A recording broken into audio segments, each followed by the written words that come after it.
When I discovered the bottle of men's lubricant in my wife's gym bag, I stood frozen, holding a truth no one could take back. My name is Diego Smith, and I'm 36 years old. Each day, I wake before dawn, fix things with my hands, and return to the home I built with Clarice Smith, my wife of 8 years. I believed our foundation was solid, built on honesty and shared dreams. But while I installed kitchen cabinets and planned our future, Clarice was meeting Neil Harper, her so-called gym friend, behind my back. Their affair wasn't just a betrayal, it was calculated deception. I didn't shatter windows or scream accusations. Instead, I gathered evidence, stayed patient, and made one impulsive swap that forced the truth into emergency room lighting. If you've ever been betrayed, you know revenge is not about rage. It's about reclaiming the power someone tried to steal. Before I go any further, let me know in the comments where in the world you are watching from, and make sure to subscribe because tomorrow I will share a story you don't want to miss. But let me start from the beginning. It was past 10 when I got home that night. The Miller job had run long, replacing a garbage disposal that turned into fixing 3 different plumbing issues hiding under their sink. I was bone-tired, the kind where your shoulders feel like they're carrying cement blocks. I dropped my keys on the counter with a clatter. The house was quiet, just the hum of the refrigerator keeping me company. Clarice wasn't home yet. Tuesday spin class, she'd texted earlier. Running late? Don't wait up. My stomach growled. I opened the fridge and stared at the leftovers from Sunday's pot roast, but hunger got tangled with a thread of unease I couldn't quite name. Something felt off, like when you walk into a room and know someone's moved your stuff around but can't spot what's different. That's when I noticed Clarice's gym tote sitting by the kitchen island. Odd. She never went anywhere without that bag lately. It was practically attached to her arm. I needed the car keys to move my truck so the neighbor could get out in the morning, and Clarice sometimes tossed them in there. I unzipped the bag and rummaged past her water bottle and a rolled-up towel. My fingers brushed against something smooth and small. I pulled it out, expecting maybe her phone charger or a protein bar. Instead, I was holding a small bottle of men's lubricant. Not something we'd ever used, not something that belonged in our house. I stared at it, my brain refusing to make the obvious connection for a few seconds. Then I noticed a receipt tucked into the side pocket of the bag. I pulled it out, unfolded it with fingers that suddenly felt clumsy. The timestamp read 5:47 p.m. from a convenience store 15 miles in the opposite direction of her gym. The air left my lungs all at once. The receipt crumpled in my fist. Spin class started at 5:30. She'd been telling me about the Tuesday-Thursday class for months now, how it was helping her stress levels, how the instructor pushed her to be better. I remember back in high school, my buddy Hank took a baseball bat to the ribs during a game. He described it as feeling like time slowed down while his body caught up to the pain. That's exactly how this felt. Standing in my kitchen, holding evidence that my marriage was a lie, waiting for my emotions to catch up to what my brain already knew. 5 years together, 8 years married. All those nights I'd waited up, all those dinners I'd kept warm, all those times I'd listened to her talk about that damn spin class. I didn't yell. I didn't throw anything. Instead, a cold, clear anger settled over me, the kind that doesn't cloud your thinking but sharpens it. I placed the bottle back on the counter and stared at it. I knew what people did in situations like this. They confronted, they screamed, they cried. They begged for explanations or forgiveness. But the thought of giving Clarice the chance to spin more lies made my jaw clench so tight my teeth ached. My eyes drifted to the kitchen drawer where I kept my work supplies. Super glue, screws, tape measure, pencils, all the small things I needed for household fixes. My hand moved before my brain fully formed the thought. I took out the tube of super glue, industrial strength, the kind that bonds in seconds. For a moment, I just held the 2 bottles side by side. They weren't that different in size. The choice was clear in a way few things had been lately. I made the swap, tucking the lubricant into my pocket and placing the super glue bottle back in her bag, exactly where I'd found the other one. I wasn't thinking about consequences. I wasn't thinking about right or wrong. I was thinking only about truth and how some lies don't deserve gentle uncovering. I zipped the bag closed and put it back exactly as I'd found it. Then I waited. The clock on the microwave blinked past 11. Then midnight. At 12:38, I heard her key in the lock. Clarice slipped in, gym clothes rumpled and hair mussed, not the neat ponytail she usually had after class. Her phone buzzed in her hand, and she glanced at it quickly before looking up and noticing me sitting at the kitchen island. "Oh, you're still up!" Her voice had that forced brightness. "Long class," she added, not quite meeting my eyes. I said nothing, just watched as she set her bag down by the door. Her phone buzzed again. I lay in bed that night, staring at the ceiling while Clarice slept beside me. The digital clock on the nightstand cast a red glow across the room. 2:14 a.m. Sleep wasn't coming. Not with what I knew. Clarice shifted in her sleep, turning away from me. Her breathing was deep and even, peaceful in a way that made my stomach clench. How could she sleep so soundly with so many lies between us? I wondered if she was dreaming about him. I wondered how long it had been going on. The ceiling fan made slow circles above me, hypnotic in the darkness. I remembered installing it 3 summers ago when the AC went out during that brutal July heat wave. Clarice had handed me tools and laughed when I nearly fell off the stepladder. We'd celebrated with cold beers on the back porch afterward. Had she been faithful then? Or was I just a convenient handyman even back then? Every creak of the house, every distant car passing on our street seemed to mock me. I rolled the mental tape over and over, finding the bottle, seeing the receipt, making the swap. Part of me hoped I was wrong, that there was some innocent explanation I couldn't see through my anger. But that timestamp didn't lie. The bottle didn't lie. Clarice murmured something in her sleep and pulled the covers tighter. I stayed perfectly still, a stranger in my own bed. Morning came with painful brightness. I must have dozed off sometime after 4 because the next thing I knew, Clarice was up, humming in the kitchen. I dragged myself out of bed, feeling like I'd been hit by a truck. "Good morning," she chirped when I walked into the kitchen. She wore her silk robe, the one I'd given her for our anniversary last year. "Coffee's almost ready." I grunted something that might have passed for morning and sat at the kitchen island. She didn't seem to notice anything different about me. Why would she? In her mind, nothing had changed. "I've got that dinner with the girls from work tonight," she said, pouring coffee into my favorite mug, the chipped blue one my dad had given me when I moved out. "Don't wait up, okay? These things always run late." More lies, each one stacked on top of the other like bricks in a wall between us. "Sure," I said, my voice sounding distant even to my own ears. She kissed the top of my head before leaving for work. The casual intimacy of it made my skin crawl. I watched her go, taking mental notes of everything, her confident stride, the way she checked her phone 3 times before pulling out of the driveway, how she didn't wave goodbye like she used to. The house felt too quiet after she left. I called in sick to work, something I almost never did. Mike, my boss, didn't ask questions. Maybe he heard something in my voice. I spent the day in a fog, cleaning tools in the garage, fixing the leaky faucet in the guest bathroom, anything to keep my hands busy while my mind raced. By the time evening rolled around, I'd fixed 6 things around the house that had been on my to-do list for months. Clarice texted at 6:30, "Meeting the girls now, don't wait up." That heart emoji nearly broke me. I didn't respond. The hours crawled by. I sat in my recliner, TV on but not watching it, waiting. I checked my phone obsessively, though I wasn't sure what I was looking for. Some kind of confirmation? A confession? 10 o'clock came and went, then 11. At 1:12 a.m., the phone rang. An unknown number. I almost didn't answer, but something made me pick up. "Hello?" My voice was rough from hours of silence. "Is this Diego Smith?" A woman's voice, professional but with an edge of concern. "Yes, this is Diego. Mr. Smith, I'm calling from County General Hospital. You're listed as the emergency contact for Clarice Smith. There's been a situation, and she's been admitted to our emergency department." My mouth went dry. "What kind of situation?" The nurse hesitated. "I'm not at liberty to discuss details over the phone, but your wife has requested your presence. It's not life-threatening, but it is urgent."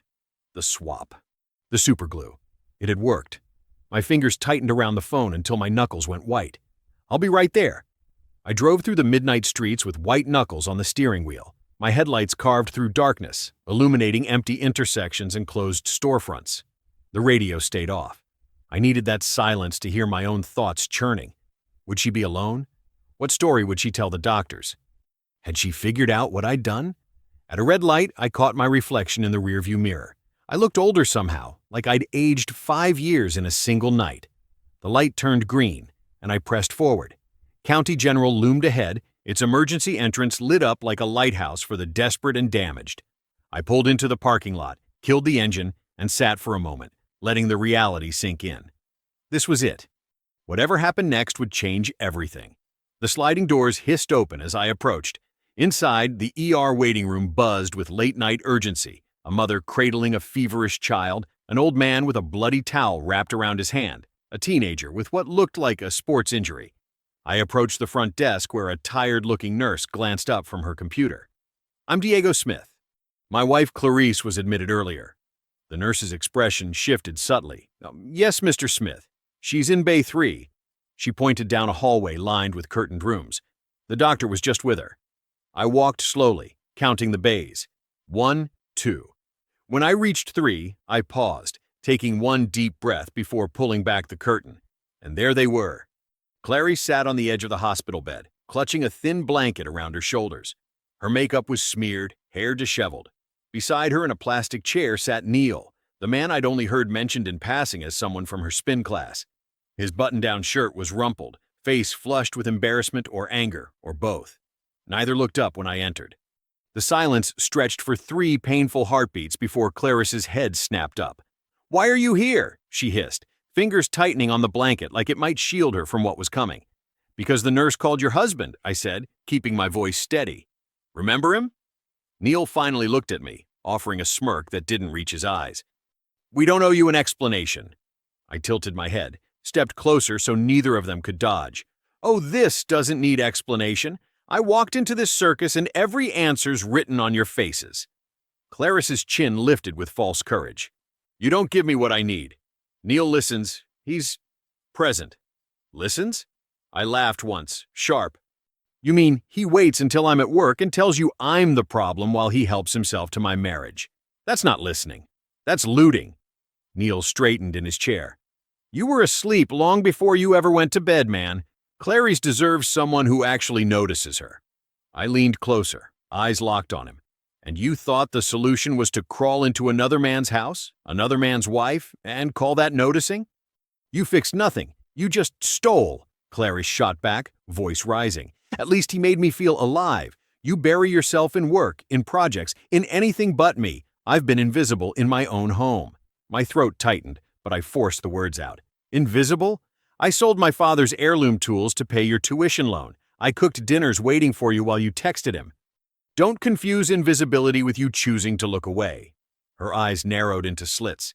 "You never fight for me, only for being right." My voice dropped low, trembling but firm.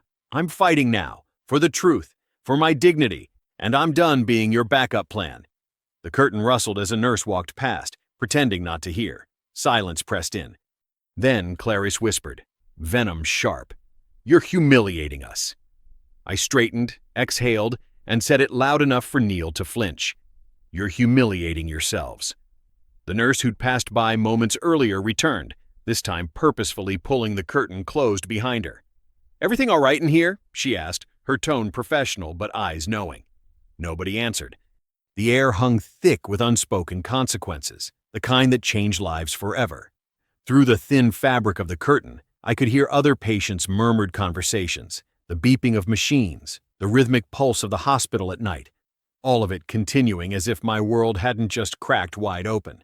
I drove home with my knuckles white around the steering wheel. The empty road stretched ahead, streetlights blurring through the windshield as my vision swam.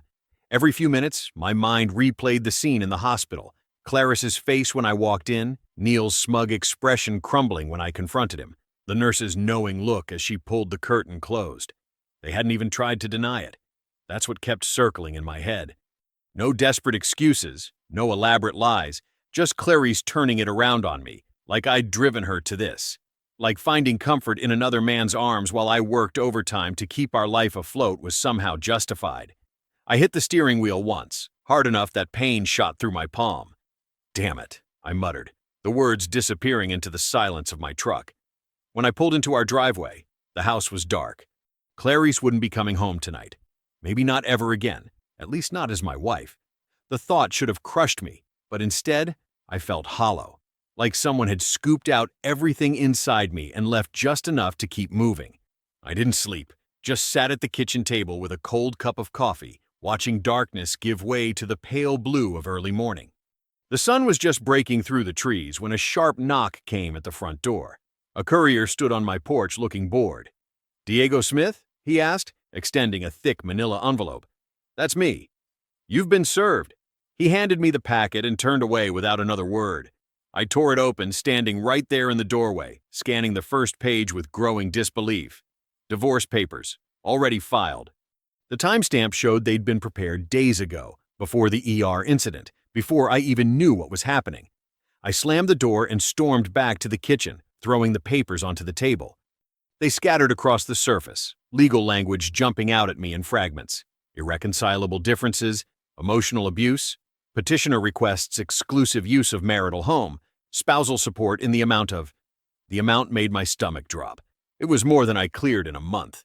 "Jesus Christ," I whispered, sitting down hard in the kitchen chair. It creaked under my weight, a chair I'd fixed last winter while Clarice watched some reality show in the next room. I remember the smell of wood glue as I'd carefully aligned the joints of that chair. My dad had taught me that, how to fix things that break instead of throwing them away. But this? This couldn't be fixed with wood glue and clamps. They'd planned this. All of it. That fact hit me like a physical blow. While I was working late shifts and weekends, trying to build something for us, Clarice and Neil were plotting how to take it all away. By mid-morning, I'd read every word of those papers 3 times. The story they told was fiction, a version of our marriage where I was controlling, cold, neglectful, where Clarice was the victim who deserved compensation for her suffering. It was so well crafted that for a moment, I almost wondered if I'd been living in some alternate reality. But then I remembered the lubricant in her gym bag, the timestamps that never matched up, the late-night texts she'd hide when I walked into the room. No, I hadn't imagined any of that. I needed help. Not from friends who'd offer beer and sympathy, but from someone who could fight this with the same calculated precision they were using against me. At noon, I made the call. By 2, I was sitting in a downtown office across from Anya Sharma, whose reputation as a divorce attorney preceded her. She was younger than I expected, sharp eyes taking in every detail as I laid out my story, from finding the bottle to the ER visit to the divorce papers. When I finished, she didn't immediately speak, just tapped her pen against her legal pad, considering.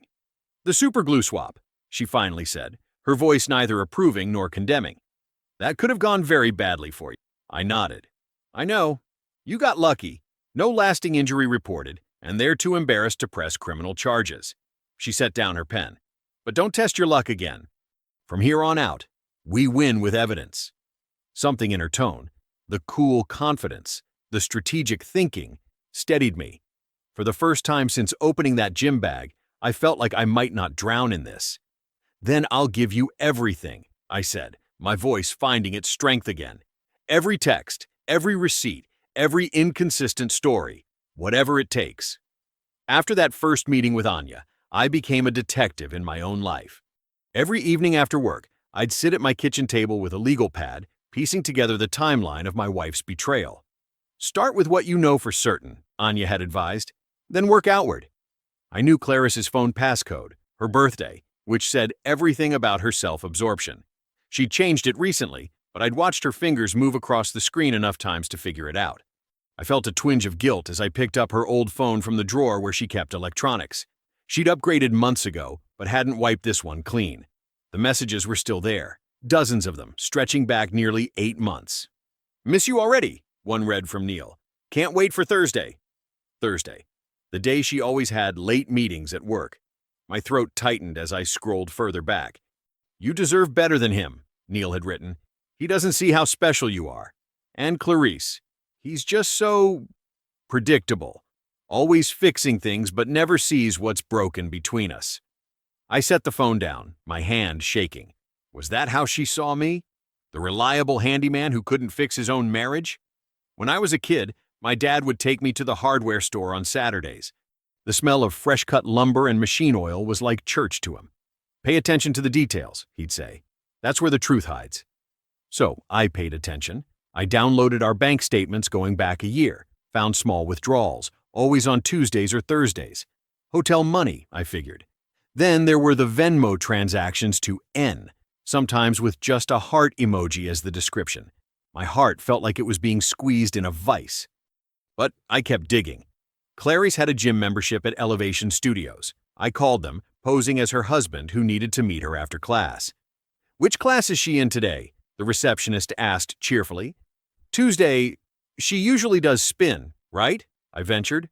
"Oh, Mrs. Smith hasn't attended spin in over 4 months," she replied.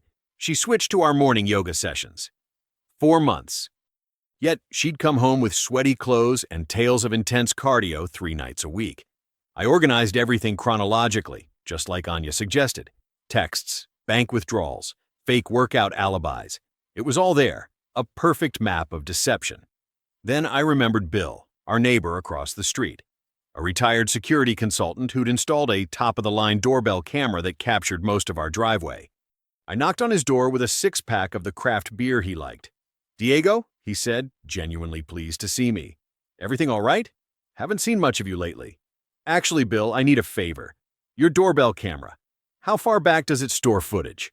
His eyebrows rose, but he didn't ask questions, just invited me in and pulled up his security app. "Goes back about 60 days. What are you looking for?" "Tuesday and Thursday afternoons.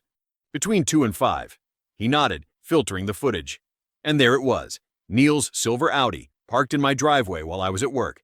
3 afternoons a week, like clockwork, arriving 15 minutes after I left, departing 20 minutes before I was due home. "Can I have copies?" I asked quietly. Bill looked at me with understanding in his eyes. "I'll email you everything." When I delivered the evidence to Anya's office, she spread it across her conference table like battle plans. "This is solid," she said, arranging the papers into neat piles. "Texts, financial records, witness statements, video evidence." She looked up at me. "We can build a clean narrative. Long affair, coordinated lies, strategic filing to grab assets." "What happens now?" I asked. "Mediation," she replied. "We'll confront them with what we know, see if they're willing to be reasonable. If not," she shrugged, "we're prepared for trial." For the first time since this nightmare began, I felt something close to confidence. Not happiness. I doubted I'd feel that again soon, but the cold satisfaction of knowing the truth was on my side. The mediation was scheduled for the following week at Anya's office. I arrived early, my stomach in knots despite the strength of our position. Anya met me in the lobby, briefcase in hand, looking like she was heading into battle. "Remember," she said quietly as we walked to the conference room, "let me do most of the talking. Stay calm no matter what they say." I nodded, trying to slow my breathing. When we entered, Clarice was already seated beside her attorney, a thin man with wire-rimmed glasses. And there was Neil, sitting behind them, pretending to be just a concerned friend. He wore a button-down shirt and an expression of fake solemnity. Clarice wouldn't meet my eyes. Neil had no such hesitation. He stared at me with barely concealed triumph. The mediator introduced herself and explained the process, but I barely heard her words. All I could focus on was the evidence in Anya's briefcase and the smug look on Neil's face that I was about to wipe away. Anya had given me a roadmap for collecting evidence. "Look for patterns," she'd said. "People having affairs are creatures of habit, even when they think they're being clever." I started with Clarice's phone. She'd left it unlocked on the counter while she showered one morning, another sign of how comfortable she'd become with her deception. I scrolled through her texts and found dozens of messages to and from N that she hadn't bothered to delete. Maybe she thought I'd never check, or maybe she just didn't care anymore. "Missing you already," he'd written 3 days earlier, right after I'd left for a job across town. "Just a few more weeks," she'd replied. "Then we won't have to sneak around." My stomach tightened as I took screenshots. They'd been planning this. The divorce filing wasn't spontaneous. It was the final stage of something they'd orchestrated together. I dug through our desk drawer and found receipts I'd never seen before. Hotel charges from the Parkview Inn, always on Tuesdays or Thursdays, always for late checkout. I remembered those days. Clarice claiming her spin class had doubled up with a wellness workshop. Meanwhile, she'd been checking into a hotel 5 miles from our house. The credit card statements were next. I found small withdrawals, always on the same pattern of days.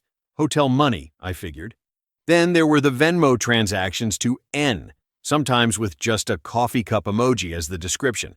My heart felt like it was being squeezed in a vice, but I kept digging. Clarice had a gym membership at Elevation Studios. I called them, posing as her husband who needed to meet her after class. "Which class is she in today?" the receptionist asked cheerfully. Tuesday. She usually does spin, right? I ventured.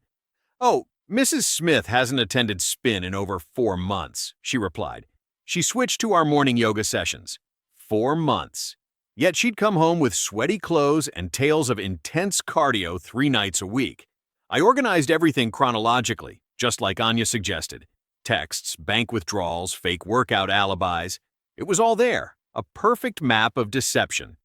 Then I remembered Bill, our neighbor across the street, a retired security consultant who'd installed a top-of-the-line doorbell camera that captured most of our driveway. I knocked on his door with a 6-pack of the craft beer he liked. "Diego," he said, genuinely pleased to see me. "Everything all right? Haven't seen much of you lately." "Actually, Bill, I need a favor. Your doorbell camera. Yeah, how far back does it store footage?" His eyebrows rose, but he didn't ask questions. Just invited me in and pulled up his security app. "Goes back about 60 days. What are you looking for?" "Tuesday and Thursday afternoons, between 2 and 5. He nodded, filtering the footage. And there it was, Neil's silver Audi, parked in my driveway while I was at work. 3 afternoons a week, like clockwork. Arriving 15 minutes after I left, departing 20 minutes before I was due home. "Can I have copies?" I asked quietly. Bill looked at me with understanding in his eyes. "I'll email you everything." When I delivered the evidence to Anya's office, she spread it across her conference table like battle plans. "This is solid," she said, arranging the papers into neat piles. "Texts, financial records, witness statements, video evidence." She looked up at me. "We can build a clean narrative. Long affair, coordinated lies, strategic filing to grab assets." "What happens now?" I asked. "Mediation," she replied.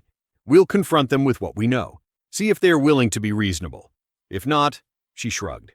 "We're prepared for trial." For the first time since this nightmare began, I felt something close to confidence. Not happiness. I doubted I'd feel that again soon. But the cold satisfaction of knowing the truth was on my side. The mediation was scheduled for the following week at Anya's office. I arrived early, my stomach in knots despite the strength of our position. Anya met me in the lobby, briefcase in hand, looking like she was heading into battle. "Remember," she said quietly as we walked to the conference room, "let me do most of the talking. Stay calm no matter what they say." I nodded, trying to slow my breathing. When we entered, Clarice was already seated beside her attorney, a thin man with wire-rimmed glasses. And there was Neil, sitting behind them, pretending to be just a concerned friend. He wore a button-down shirt and an expression of fake solemnity. Clarice wouldn't meet my eyes.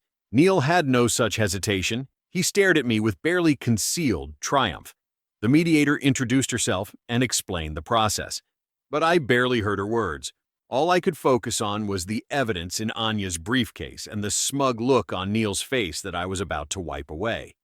The restraining order papers crumpled slightly in my hands as I sat on Hank's worn leather couch. 3 days had passed since I'd been kicked out of my own home, the home I'd spent years fixing up, the home I'd paid for while Clarice was finding herself. Now I couldn't even grab clean clothes without a police escort. "She can't just make shit up," Hank said, pacing in front of his TV. That's perjury or something, right?" I stared at the legal document, the words blurring together.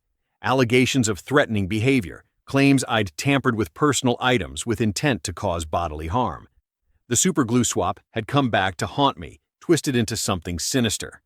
"My boss called today," I said, voice hollow. "Said they're putting me on administrative leave until this dangerous behavior situation gets cleared up." I laughed, but it came out like a cough. 15 years at the same company, never even had a write-up. Now I'm suddenly too dangerous to fix air conditioners.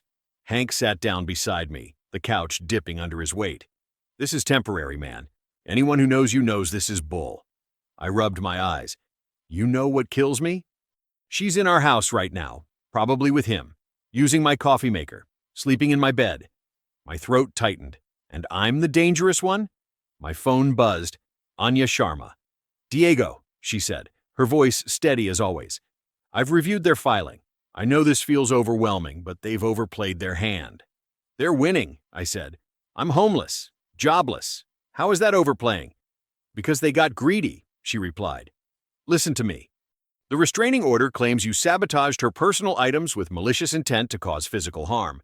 But the hospital records tell a different story. Clarice and Neil reported it as a private mishap during consensual activity. They never mentioned you. I sat up straighter. How do you know that? I have contacts at County General. The triage nurse remembers them clearly. They were quite the spectacle that night. She's willing to testify to what they actually reported. Their own words contradict what they're now claiming in court. For the first time in days, I felt a spark of hope. So what's next? We have a hearing in 3 days to contest the restraining order. We'll bring the truth, all of it. The nurse's testimony, the doorbell footage showing their affair, the texts where they discuss milking you dry. Be ready. After we hung up, Hank handed me a beer. See? Not over yet. But that night, lying on Hank's too-short couch, sleep wouldn't come. The ceiling fan spun in endless circles above me, hypnotic in its repetition, each blade rotating like the thoughts in my head. Would I lose my job permanently? My reputation? The home I'd poured my heart into? I'd already lost the woman I thought I'd grow old with. What else could they take? I remembered my dad's words after Mom left us. Son, a man builds his life twice. Once when he's young and stupid, thinking nothing will break. Then again, after something does. The fan kept spinning. 3 a.m. came and went. I wondered if I'd have the strength to build again if I lost everything. The memory of Clarice's face in that hospital room, not remorseful, just angry at being caught, burned behind my eyelids. And Neil, sitting there like he belonged in my life story. The audacity of it all made my jaw clench. By morning, I'd maybe slept 2 hours. I shuffled to Hank's kitchen where he was already making coffee. You look like hell, he observed. Feel worse, I muttered, accepting the mug he offered. My phone rang. Anya again. Diego, she said, sounding energized. I've confirmed the nurse as our witness. She'll testify about what Clarice and Neil actually reported that night. I've also subpoenaed their phone records for the court to review. She paused. This restraining order was a desperate move. They're scared because our evidence is solid. Be ready tomorrow at 9. We're going to take back your home. I set down the mug, feeling something close to determination replace the hollow feeling in my chest. I'll be there. The courtroom felt smaller than I expected. Maybe it was the tension crowding the air, or the fact that my entire life was about to be decided in a room no bigger than my living room. The judge's bench dominated the front, with 2 simple tables facing it, one for each side of this ugly battle. Clarice sat rigid, hands folded on the table, wearing a cream blouse that made her look almost innocent. Neil hovered beside her in a navy suit that seemed a size too large, like he was playing dress-up. His eyes darted around, never landing on me. I straightened my tie, borrowed from Hank, who'd driven me here and now sat in the back row. The weight of not sleeping in my own bed for days pressed down on my shoulders. Anya Sharma stood beside me, calm as still water. Remember, she whispered, let them talk first. Let them dig. The judge, a thin man with gray hair and glasses that kept sliding down his nose, called the hearing to order. Clarice's attorney went first, a woman with sharp bangs and sharper heels who spoke about me like I was some kind of monster. Your Honor, my client fears for her safety. Mr. Smith has demonstrated a pattern of controlling, vindictive behavior, culminating in a dangerous act of sabotage. She gestured dramatically toward Clarice. My client was forced to seek emergency medical attention due to Mr. Smith's deliberate tampering with her personal items, with clear intent to cause bodily harm. Clarice dabbed at dry eyes with a tissue. Neil placed a supportive hand on her shoulder, and something in my chest burned hot. When it was our turn, Anya stood, buttoning her blazer with a single smooth motion. Your Honor, we have evidence that contradicts these claims entirely. May I call a witness? The judge nodded, and the bailiff opened the door. In walked the triage nurse from County General, Melanie, according to her badge. She took the stand, looking directly at Clarice with unmistakable recognition. Ms. Chen, you were working the night of March 18th when Ms. Smith and Mr. Harper came to the emergency room, correct? Anya asked. Yes, I was the intake nurse, Melanie confirmed. And what did they report as the reason for their visit? Melanie glanced at her notes. They reported a private mishap during consensual activity. Mr. Harper was quite adamant that they needed immediate assistance for a sensitive situation. Did either of them mention Mr. Smith or suggest he had caused their predicament? No, Melanie shook her head firmly. They specifically said it was an accident between the two of them. There was no mention of tampering or any third party. I watched Clarice's face drain of color. Neil stared at the table. Thank you, Anya said, then turned to the judge. Your Honor, we have additional evidence that this restraining order is nothing but a tactical move in divorce proceedings. She produced a folder and approached the bench. These are text messages between Ms. Smith and Mr. Harper, discussing their strategy to, quote, milk him dry. Here's a message from Mr. Harper stating, file first, he'll fold. The judge flipped through the pages, his expression darkening. Additionally, Anya continued, we have doorbell camera footage showing Mr. Harper's regular visits to the marital home while Mr. Smith was at work, directly contradicting Ms. Smith's claim that she feared being alone with my client. The judge set down the folder and removed his glasses. Ms. Smith, he said, his voice stern, this court takes protective orders very seriously. They exist to protect individuals in genuine danger, not as leverage in divorce proceedings. He turned to Clarice's attorney. Counsel, I'm deeply concerned by what appears to be an abuse of the system. The order is dissolved, effective immediately. Relief flooded through me like a physical wave. I could go home. I could go back to work. I wasn't branded dangerous anymore. But Anya wasn't finished. She remained standing, shoulders squared. Your Honor, given these developments, we're requesting a final divorce settlement today. My client has been locked out of his home and placed on leave from his employment due to these false allegations. We ask for immediate resolution, full possession of the marital home with a quitclaim deed, no alimony, and attorney's fees to be paid by Ms. Smith. Clarice's attorney leaned in, whispering urgently in her ear. I watched their hushed conference, Neil's face growing paler by the second. Your Honor, Clarice's attorney finally said, standing slowly, we would like a brief recess to confer. 5 minutes, the judge replied. When we reconvened, the fight had left them. Clarice's attorney spoke in a resigned tone. We're prepared to accept Mr. Smith's terms in full, Your Honor. The judge nodded and made his ruling official. It was over. As we filed out of the courtroom, Clarice brushed past me in the hallway, her perfume, the same one I'd bought her last Christmas, hanging in the air between us. You'll regret how cold you were, she whispered, not quite looking at me. I met her eyes directly. I regret ever letting you think I was soft. The decree felt like closure wrapped in legal terms. The judge's signature transformed words on paper into reality. The house was mine alone, along with my truck and tools. Clarice would cover Anya's fees. No alimony. Clean break. I stood on the front porch that evening, key in hand, staring at my own door like it belonged to a stranger. After weeks at Hank's place, walking back into my home felt like stepping into a memory. The air inside was stale. A coffee mug Clarice had left behind still sat in the sink. Mail had piled up on the counter. But underneath all that, something fundamental had changed. The walls were mine again. The silence wasn't loaded with unspoken accusations. I spent that first night back sleeping on the couch, not ready to face my bedroom. The next morning, I opened every window in the house, letting fresh air push out the remnants of betrayal. It'll take time, Hank said, helping me haul Clarice's abandoned dresser to the curb. But that's the thing about houses. You can make them yours again. I started with the floors. The oak planks had always been beautiful, but years of neglect had left them dull and scratched. I rented a sander, stripped them down to bare wood, and spent 3 weekends on my knees, applying finish one careful coat at a time. The smell of polyurethane became the scent of reclamation. When I was a kid, my dad taught me that working with your hands rebuilds more than the project in front of you. As I refinished those floors, smoothing away years of scuffs and water rings, I felt something inside me smoothing out too. I remember the first meal I cooked for myself after it was done.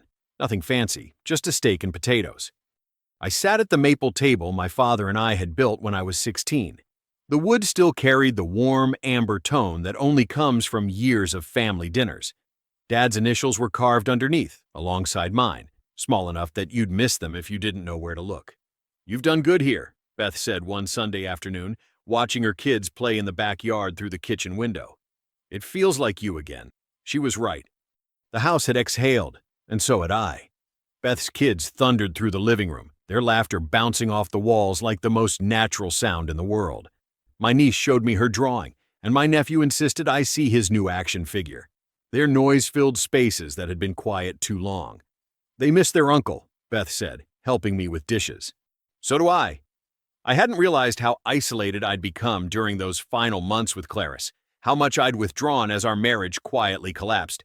As for Clarice and Neil, Their grand romance didn't survive reality. Word gets around in a town our size. They rented a place across town, much smaller than our house, with none of the character. Neil's opportunities never seemed to materialize into actual income. Without my house to live in or my paycheck to fund their plans, their relationship showed its cracks. I ran into them once at the hardware store. Clarice was examining paint swatches while Neil argued with someone on his phone. They didn't notice me at first. When they did, Clarice's practiced smile faltered. Neil suddenly found the floor fascinating. That hospital night clung to them like a shadow. People remembered. That's the thing about small towns. Stories stick. They talked about moving for a fresh start. I heard this from mutual friends, but their finances were too tight.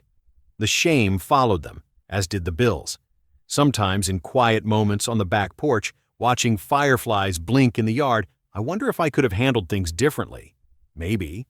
But then I remember the look on Clarice's face in that hospital room, the calculated betrayal, and I know I did what I had to do. I'm not proud of every step I took. That super glue swap wasn't my finest moment, but I am proud that I stopped letting betrayal run my life. I fought for what was mine, not just property, but my dignity and peace. If you've ever been betrayed by someone you trusted, remember this. You don't need to burn your world down. You just need to stop making room for the people who already burned you. That's how justice feels when it finally lands, steady, solid, and yours. I believe stories such as this find us for a reason. If this one touches you, please subscribe. I share a new one every day. In the meantime, there are 2 stories on the screen that are even better.